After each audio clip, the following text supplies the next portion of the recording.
You're gonna hate me, they always do, but even after playing them for 20 odd years, I've never liked a Zelda game. I've always appreciated what they were doing, and I've always thought of it as an important and impressive series in the slurry pit that is, well, gaming. But even though I tried Link to the Past and Ocarina of Time and Majora's Mask and those ones on the Game Boy I've forgotten the names of, and Wind Waker and Twilight Princess and oh god, so many others, it's just never worked for me. And this even though I adore Akami and Beyond Good and Evil, which totally just rip off the 3D Zelda game style, it's not entirely logical. 2017 saw something new though, something special. With the launch of the Nintendo Switch came yet another Zelda game, Breath of the Wild. But this time it was different. The usual voices were trumpeting it as, ooh, the greatest thing of all time, ooh, I love Nintendo almost as much as Donald Trump loves absolutely nothing, he's dead inside, bit of political satire for you there. This time though, there were more voices, more words being proffered by those with opinions I do actually listen to. People who weren't your typical Nintendo files, folks who do actually still call the main character Zelda sometimes, people who compared it to Skyrim. That last lot, safe to say, got my attention, and they weren't wrong. Breath of the Wild is absolutely superb.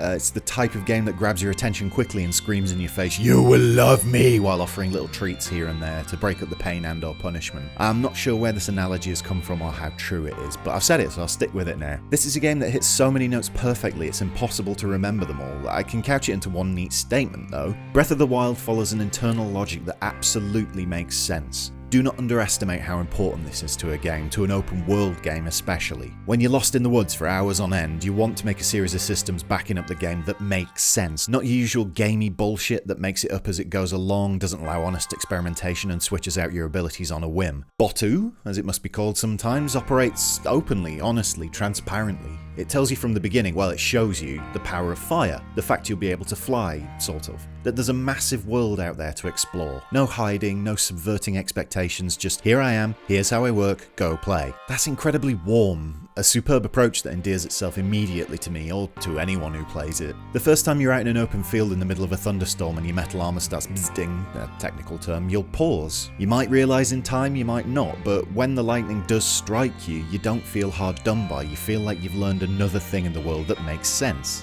When a guardian, an entity you've been told since the beginning is powerful and dangerous, kills you in one hit, you don't feel hard done by. You feel like you've learned another thing in the world that makes sense. When it rains and you can't climb properly, when fire insta-kills ice enemies, when shield surfing is a thing, it all makes sense. It's all swiftly and deftly filed away as something that makes sense. That, to me, is the sign of something made with true craft and vision behind it. If I can play a game how I want to play it and have it react to almost everything I throw at it with a sense of logic and pretty much prescience, I will be a happy chappy. It's not how I expected to feel playing a Zelda game. This isn't the slog I've endured before, the sort of game I feel I have to like, otherwise there's something wrong with me. BOTW is a game I honestly, genuinely and totally unironically love to the point where I almost want to question everything about my Zelda-based decision making in the past. Almost, but not quite. I do think it's fair, right even, to point out that Breath of the Wild isn't perfect. Mainly because there were at the very least people intimating that was the case. It's not perfect. It has bona fide issues beyond mere taste and your ability to handle twee fantasy with a hint of perviness riddling it. I'm talking nerdy little mechanics, of course, but what kind of person talking about computer games would I be if I didn't sometimes whine about particulars like these? A fake one, that's who, what, that's what yeah.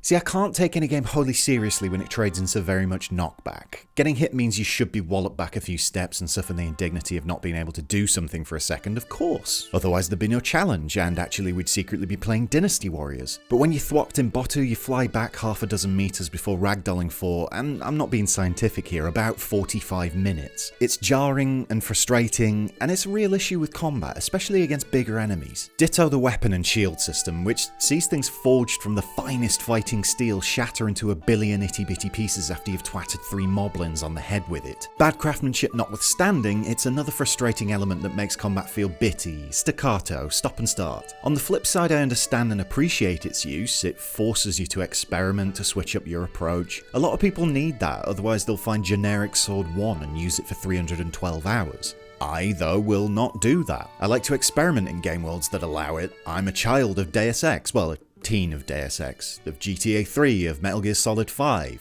an adult, a fat jaded adult of Metal Gear Solid 5, you get the point. Basically, I will experiment of my own volition. Being forced to do so feels contrived, even if I understand it and don't agree with a lot of people whining about it. God, this is failing as a true criticism.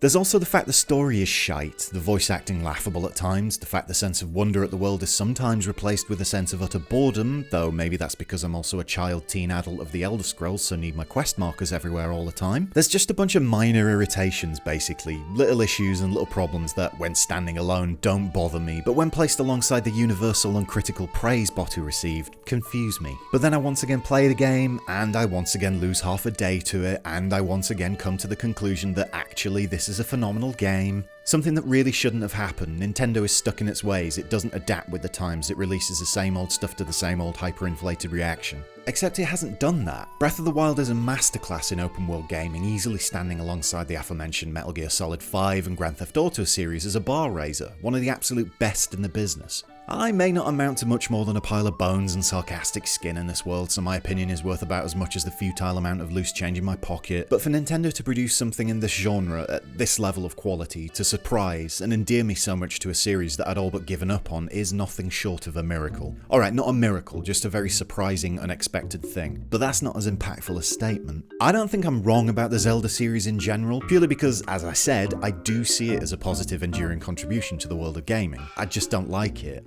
But Breath of the Wild is an example of where I am happy to admit I was wrong. Wrong to doubt it, wrong to wave off the Nintendo cheerleading crowd, wrong to think I wouldn't get a Switch until Skyrim came out. I've not even mentioned how much of a game changer it is that I can play this on the move, in the air, when out and about. God, the Switch is a good machine, and Breath of the Wild is one of the finest adverts for Nintendo's best device yet. In summation, 6 out of 10, needs more Skyrim.